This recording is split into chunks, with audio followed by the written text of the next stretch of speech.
Hello' বন্ধুসকল, আজি ইভিনিংটো ধুনীয়া ফুলজোপাৰে আপোনালোকলৈ গুড ইভিনিং ক'লোঁ। আৰু এই ফুলজোপা আছিলে মোৰ ছাতৰ ওপৰত হোৱা নাগচম্পা। আৰু ই সঁচাকৈ ইমান ধুনীয়া ফুলকেইটা দেখিছেনে। মোৰ 4-5জোপামান টাবত দিছিলোঁ, তাৰে ফুলখিনি মানে টাবৰ ওপৰত গৈ চাই থাকিবলৈ ধৈৰ্য নাই, সেইকাৰণে আজি গোটেই ফুলখিনি ছিঙি আনিলোঁ। আৰু এনেকুৱা বহুত কেইজোপা আছে, ইয়াৰে এজোপা ছিঙি আনি মোৰ ঘৰৰ ডাইনিংখনত এনেকৈ সজাই থলোঁ।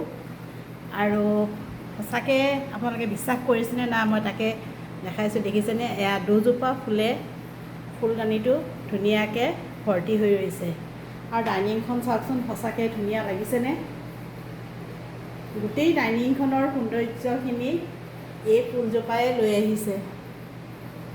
বহুত ধুনীয়া। আৰু এই ফুলখিনি পানীত আপুনি 6-7 দিনলৈকে ৰাখিব পাৰে আৰু এনেকুৱা ধৰণৰ ফ্ৰেছ হৈয়ে থাকে ফুলখিনি।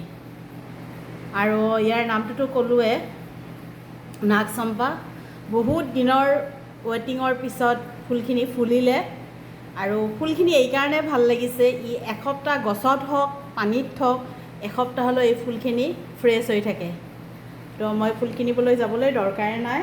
আৰু তাতে মোৰ আজি গেষ্ট আহিব, মই ধুনীয়াকৈ এই ফুলখিনি ডাইনিঙত তেনেকৈ সজাইছোঁ। কেনেকুৱা লাগিছে কমেণ্টত জনাবচোন।